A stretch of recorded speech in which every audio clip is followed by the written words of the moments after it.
Hi guys, welcome back to our channel. நம்ம இன்னைக்கு பாலக்காடு தான் போகிறோம். பாலக்காடில் தான் ஃபஸ்ட்டு எங்கள் அம்மா கேரளா தான் இருந்தாங்க. அதுக்கப்புறம் தான் வந்தாங்க. எனக்கு ரொம்ப பிடிச்சிருந்தது பாலக்காடு. ஏன்னா அவ்வளோ நேச்சருக்காக இருந்துச்சு. நான் அவங்களுக்கு அதனால தான் வீடியோ எடுத்தேன். எங்கள் அம்மா என்கிட்ட வந்து சொல்லி சிரிச்சாங்க தெரியுமா, நீ மட்டும்தான் தமிழ்நாட்டில் பிறந்த, இவன் அண்ணன் எல்லாம் கேரளாவில் தான் பிறந்தா அப்படின்னு சொன்னாங்க. எனக்கு ரொம்ப வயிற்றெரிச்சலாக இருந்துச்சு.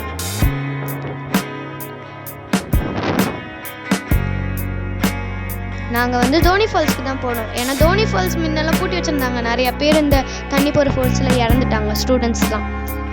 இப்போ சூப்பராக இருந்துச்சு. அது 1:30 to 1:30க்கு தான் ஒரு பேட்ச் இருக்குது, 10:30க்கு ஒரு பேட்ச் இருக்குது. நம்ம வந்து ஃபீஸ் கட்டணும். அது வந்து 112 120 அப்படி இருக்குது. 112 120 எனக்கு அதான் கன்ஃபார்ம் இருக்கும். 112 தான். அங்கே வந்து யானை இருந்துச்சு. ஏன்னா வேறு ஏதாவது யானை காட்டுக்குள்ளே தானே, வேறு ஏதாவது யானை வந்துச்சுன்னா துரத்து விடுறதுக்கு யானை இருந்துச்சு. அவங்க தான் எங்கள் கைடு. அதான் கும்கி யானை. நாங்கள் ஸ்டார்ட் பண்ணிட்டோம் எங்கள் ட்ரக்கிங்க. ரொம்ப ஜாலியாகவே இருந்துச்சு. நடுவில் மழை பெய்ய ஸ்டார்ட் ஆகிடுச்சு. பட் வந்து நாங்கள் பின்னாடி நின்றோம். நிறைய பேர் முன்னாடி இருந்தாங்க. 23 மெம்பர்ஸ் இருந்தாங்க. நிறைய குட்டி பசங்க போல தான் வந்திருந்தாங்க. நான் வந்து முன்னாடி போயிட்டே இருந்தேன். எங்கள் அப்பா வந்து சொன்னாங்க சீட்டாலாம் வந்துச்சு. எங்கள் அப்பா எங்கடி தனியாக போனால் சீட்டா வந்து முடிச்சுட்டு போயிட போகுது அப்படிலாம் சொன்னாங்க. நான் நினைச்சேன் பிளாக் பண்ணு. அப்புறம் எல்லாரும் முன்னாடி போயிட்டாங்கன்னு சொன்னாங்க. இந்த மாதிரி குறுக்கலில் வந்துட்டோம். இதான் கீழே மேலேருந்து கீழே பார்க்கும்போது எவ்வளோ கஷ்டம் தெரியுமா. 4 kilometre up and down, 8 kilometres தெரியுமா. என் கால் வலிக்க உங்களுக்காக இந்த வியூவை கட்டுறதுக்காக ஏறினேன்.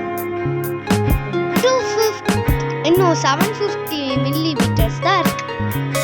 நாங்கள் வந்துட்டோம். அப்பாடி இவ்வளோ தூரம் நடந்து வந்ததுக்கு கால் வலியெல்லாம் பறந்தே போச்சு இதை பார்த்த உடனே. ஆனால் தண்ணி கொஞ்சம் கம்மியாக தான் வந்துடுச்சு.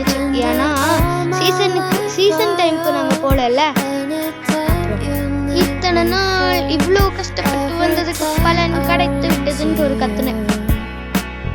நிறைய இதுதான் கடவுள் படிச்ச படைப்புங்கிற போல நிறைய மீன் வந்துச்சு. எப்படி மலை மேலாம் தான் எனக்கு தெரியல. என் காலை நல்லாவே கடிச்சிச்சு. அப்புறம் நான் கையை விட்டேன்னா கையும் கடிச்சிச்சு.